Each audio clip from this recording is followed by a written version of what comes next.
Que la grâce de notre Seigneur Jésus-Christ, l'amour de Dieu le Père et la communion du Saint-Esprit soient avec vous tous. Amen. Chers frères et sœurs, il existe un amour plus grand que tout ce que nous avons pu connaître en ce monde.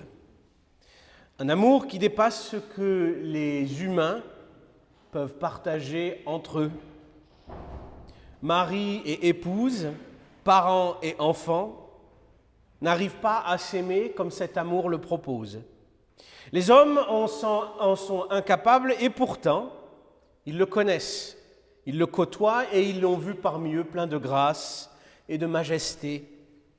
Mais comme recouverts par un voile, nous n'arrivons pas à nous en saisir, nous n'arrivons pas à le voir, mais nous le sentons comme quelque chose de possible.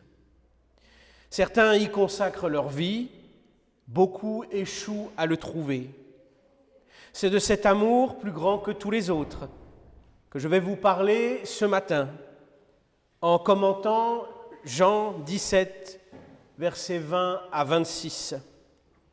Et je commence en vous relisant les versets 20 et 21.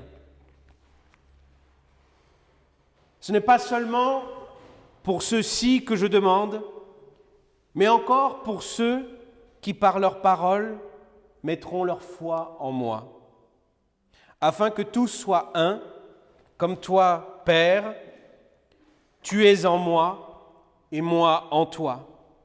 Qu'eux aussi soient en nous, pour que le monde croie que c'est toi qui m'as envoyé. Dieu est venu parmi nous, le Fils est venu parmi nous, et il a prié afin que nous connaissions l'amour qu'il partage de toute éternité avec le Père. Y a-t-il plus étranger vis-à-vis de nous que cet amour-là? Sommes-nous capables seulement de le comprendre? Un amour divin, un amour de Père et de Fils, une unité qui s'exprime dans un amour qui circule entre deux personnes et même entre trois personnes. Mais le monde ne le voit pas. Le monde ignore l'appel à cet amour au-delà de ce qu'il peut connaître et produire lui-même. L'incrédulité des hommes s'exprime de deux façons. Soit refuser qu'il existe un amour plus grand que celui qu'ils peuvent se donner les uns aux autres. Alors leur péché, c'est l'orgueil. Ou, deuxième manière, refuser qu'il existe un amour véritable, malgré les horreurs et les trahisons constatées et vécues. Et là, c'est le désespoir ou plutôt le nihilisme. Car en effet, il ne vous aura pas échappé que le monde se divise en deux catégories, les inclus et les exclus. Il y a ceux qui ont de la chance, ou plutôt qui sont bénis. Il y a tous ces amis, et vous les connaissez, qui connaissent l'amour fou à la Tristan et Iseux, ou tous ceux qui se sont rencontrés jeunes, se sont aimés jeunes et ne se sont jamais quittés, ou tous ceux qui étaient désespérés et qui ont vécu une rencontre incroyable qui a donné tout sens et toute saveur à leur vie. C'est d'eux dont les films et les romans parlent, c'est eux que tout le monde envie et auxquels tout le monde souhaite ressembler, car cet amour a un goût d'extase, un goût d'éternité. Quelle joie de trouver sa moitié, quelle joie d'être profondément et puissamment aimé, de vivre l'aventure incroyable, la vie rêvée de tous. Quelle joie de rentrer chez soi pour trouver quelqu'un qui saute dans vos bras et vous témoigne d'un amour si puissant que vous en oubliez tous vos soucis, tout votre présent. Combien cet amour fait rêver de gens? Combien sont ceux qui se battent pour l'obtenir à tout prix? Combien espèrent que leur vie ressemble à ça? Car encore une fois, dans cet amour si beau et si puissant, qui fait de deux chairs une seule, il y a le sentiment de l'éternité, que tout pourrait disparaître, mais qu'importe, car rien n'a plus de sens et rien n'est plus vrai, rien n'est plus beau que cet amour partagé. Mais, et je suis désolé de vous décevoir en disant cela, Comme l'exprimait l'écrivain Céline, l'amour, c'est l'infini mis à la portée des caniches.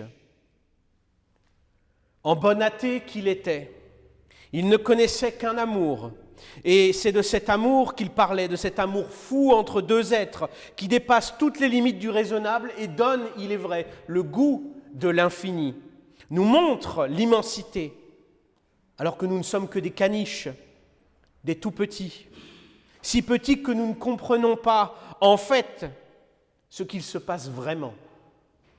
A contrario de tout ça, vous avez les exclus, vous avez les cyniques, vous avez ceux qui ne parviennent pas à trouver cet amour si grand, cet infini mis à leur petite portée. Alors ils finissent par croire que ça n'existe pas. Ils se découragent, ils deviennent amers. Ils finissent même, pour certains, à devenir des monstres, maltraitant les hommes, maltraitant les femmes, car déçus de ne pas trouver l'infini dans un monde fini, déçus que les films, les romans et les divertissements en tout genre les aient fait courir après un mensonge. Et ils ont raison, on leur a menti, le monde ment, le monde sur lequel règne Satan, le prince du mensonge, déforme l'amour véritable et n'en offre qu'une vision brève, minuscule et, oserais-je dire, pathétique. Les amoureux ont raison d'espérer l'infini, mais le cynique a raison de les traiter de caniches. Le cynique a tort de croire qu'il n'existe aucun amour parfait, et les amoureux ont tort de croire que l'amour parfait, c'est le leur. Tous sont orgueilleux, tous ont succombé au mensonge, tous ont rejeté l'infini, l'éternité, l'éternel. Romains 3, 23, car tous ont péché et sont privés de la gloire de Dieu. Nos amoureux et nos cyniques ne connaissent pas le véritable amour, alors quel est-il ? Versets 22 et 23. Et moi, je leur ai donné la gloire que tu m'as donnée, pour qu'ils soient un, comme nous sommes un. Moi en eux et toi en moi, pour qu'ils soient accomplis dans l'unité, et que le monde sache que c'est toi qui m'as envoyé, et que tu les as aimés comme tu m'as aimé. L'amour véritable, c'est l'amour qui reçoit la gloire du Fils, celle que le Père a donnée. Quelle est la gloire du Fils qui a habité en nous, parmi nous, plein de gloire et de majesté? C'est la gloire de sa communion parfaite avec le Père, la gloire de son unicité parfaite avec le Père, une unicité telle qu'elle fait éternellement sa réjouissance et son délice. Vous pensez que l'amour humain peut durer aussi longtemps? Que deux chairs peuvent vivre autant d'extase, autant d'union, autant de vie partagée? Vous pensez que ça peut durer une éternité alors que nous vieillissons, que nos forces nous quittent, que notre chair nous trahit, que notre péché nous fait agir et désirer des choses mauvaises? Vous croyez que l'amour que nous avons les uns pour les autres nous empêche de nous faire du mal? Notre amour est incapable d'atteindre l'unicité parfaite. Un amour tel que Proverbes, le livre des Proverbes au chapitre 8 nous l'évoque. Je cite, « Lorsqu'il, le Père, installa le ciel, j'étais là. Lorsqu'il traça un horizon sur l'abîme, lorsqu'il fixa les nuages en haut, et que les sources de l'abîme jaillirent avec force, lorsqu'il assigna à la mer ses limites, pour que les eaux n'en passent pas les bords, lorsqu'il traça les fondations de la terre, j'étais à ses côtés, comme un maître d'œuvre. Je faisais jour après jour ses délices, jouant devant lui en tout temps, jouant avec le monde, avec sa terre, et trouvant mes délices parmi les humains. Voici l'amour parfait, la contemplation du Père pour le Fils. L'amour du Père pour le Fils est un amour qui se nourrit et se réjouit de la simple contemplation de la joie de l'autre. Le Père aime tellement le Fils que le simple fait de le voir dans le monde, vivre parmi les hommes, fait toute sa joie et toute son allégresse. Comme au baptême de Jésus, Matthieu 3, 17, je cite, « Et voici, une voix fit entendre des cieux ces paroles. Celui-ci est mon Fils bien-aimé, en qui j'ai mis toute mon affection. Ou encore, autre traduction, en qui je prends tout plaisir. L'existence d'un tel amour est une espérance en soi pour nous tous, car c'est la destruction de l'orgueil des hommes qui croient que seul l'amour qu'ils vivent les uns les autres existe alors qu'il est imparfait et qu'il est marqué par le péché originel. Cet amour du Père au Fils est aussi la réponse au nihilisme, à ceux qui perdent espoir, à toi qui perds espoir, parce qu'un amour plus grand existe. Alors ne renonce jamais. C'est possible d'aimer et d'être aimé comme ça, malgré tous les échecs que tu peux connaître. Un amour plus puissant qui donne sens et vie à l'univers entier. L'amour qui permet la communion parfaite, l'unicité. L'amour du Père céleste pour le Fils divin. L'amour auquel Dieu nous invite de deux manières. Verset 24. Quant à ce que tu m'as donné, Père, je veux que là où moi je suis, eux aussi soient avec moi, pour qu'ils voient ma gloire, celle que tu m'as donnée parce que tu m'as aimé avant la fondation du monde. L'amour de Dieu s'exprime par l'invitation à être avec le Christ, pas selon vos efforts, mais selon les siens. Là où moi je suis, eux aussi soient avec moi. Comment réaliser cela? Sinon en payant le prix, sinon en faisant soi-même l'effort, le travail de venir nous chercher. Le berger amène les brebis partout où il va. Le Fils nous emmène partout où il va. C'est pour ça qu'il a subi les souffrances, la croix et la mort. Dans l'infâme souffrance se cachait le secret de la réunion, de l'unicité, de l'amour. Dans ce qu'il a subi, dans ses meurtrissures, se trouvait la possibilité de l'union.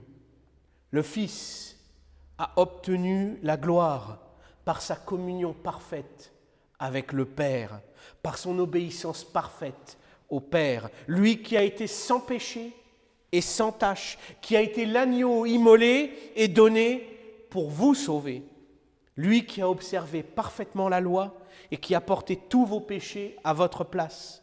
Voici la gloire du Fils, la gloire de l'innocent, parfaitement aimé du Père et qui parfaitement vous a aimé en donnant sa vie pour vous sauver.